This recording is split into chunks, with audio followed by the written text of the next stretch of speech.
amri kukanusha amar iyo diidmo amarka maxaa ka mid ah marka ongeza ku dar markii lagu dhawax usiongeze ha ku darin markaa gelisa xarafka a u dambaysa ee isku bedelay number 2 weka dhig usiweke ha dhigin pika kari usipike marka haddaa soo gelisa waxaa shartiga aada u dambaysa inay ee noqoto osha dhaq usioshe ha dhaqin nunua soo gad ama soo iibi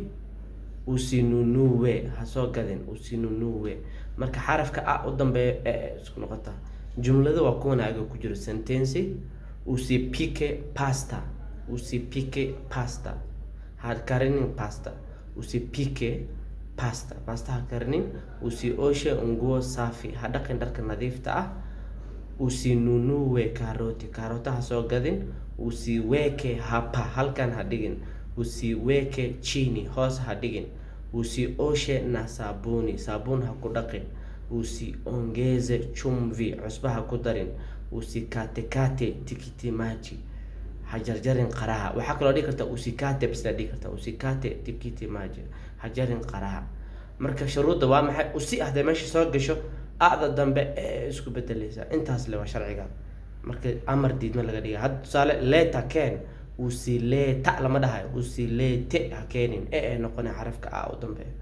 kuja kale usikuje marka isku soo dayna jumla ka samayso qaybtan labaad waa wada sheekaysi muhiim asagana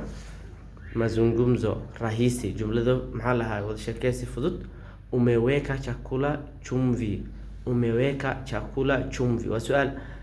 cusbo ma ku dartay cuntada umeweka ma ku dartay chakula cuntada chumvi cusbo hapana bado maya weli usiongeze mingi wax badan ha ku darin sawa hagaag haye